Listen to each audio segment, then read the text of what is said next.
చిలకాటం ఆడుతున్న మా brother engine మీరు చూస్తారు కదా, ఇంజన్ ఆఫ్ చేసిండు. ఇంజన్ ఆఫ్ చేసి కుండ వద్దంటే సింహాచలం కుండ దింపుతుండు. నాకు ఏం అర్థం అవుతలేదు.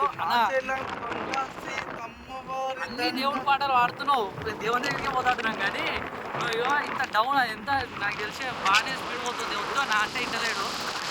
ఏదో ధైర్యం చేసి ఈయన కొని రావడం తప్ప నాకు బండి మీద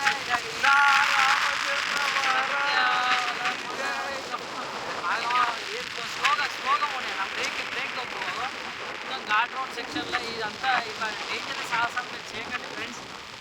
మేము చేస్తున్నామంటే అందరు లైఫ్లో ఫెయిల్ అయినా అని చెప్పి ఒక బాధతోని ఇలా అదేవిధంగా పోతుండు. కానీ నాకు ఇంకా పెళ్లి కాలేదు, నాకు నెరవేరుతుంది. ఇది చేసే పనులకు ఎదుట చేసే పనులు మంచి మంచోడు అబ్బా. కాకపోతే ఈ టైం మళ్ళీ నువ్వు చేసే పని ఎట్లుంది ఇంత అవసరమా?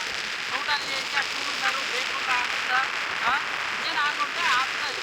ఇంజన్ ఆపుతా పెట్టుకొని ఇంజను టర్నింగ్ ఉంది, టర్నింగ్ మెల్లగా టర్నింగ్లా ఇది ఇప్పుడు చూసినాక నాకైతే ఏం అర్థమవుతలేదు.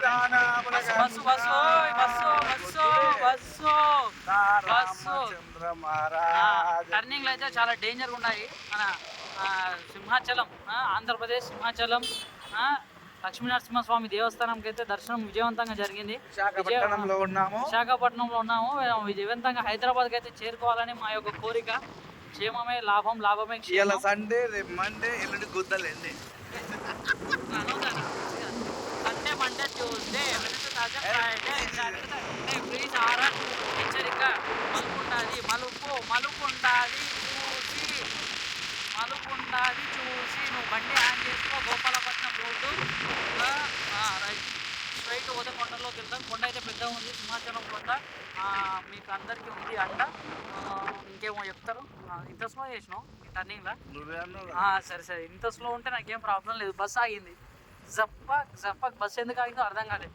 టికెట్లు కొడుతున్నట్టు బస్సు ఇక్కడ ఆపుకొని టికెట్లు కొడుతుండు మన బస్సు. చూస్తారు కదా మీరు, బస్సు అయితే ఆగిపోయింది, టికెట్లు అయితే కొడుతుండ్రు. అది సంగతి. 30 కిలోమీటర్ వేగం, 30 హెచ్చరిక. 30 కిలోమీటర్లు గంటకు.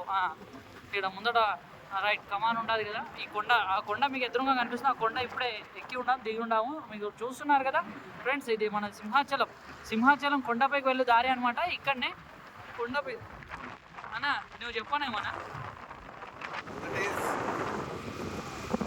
ఈ స్వామివారు చాలా భక్తి శ్రద్ధలు కలిగిన దేవుడు.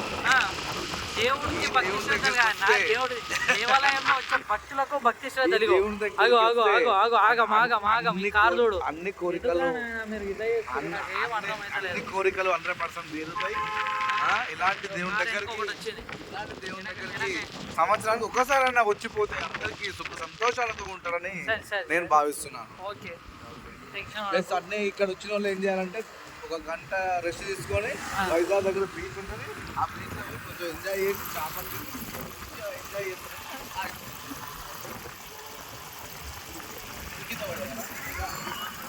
అప్పుడు ఏం చేయాలి? మా దోస్తు వద్దంటే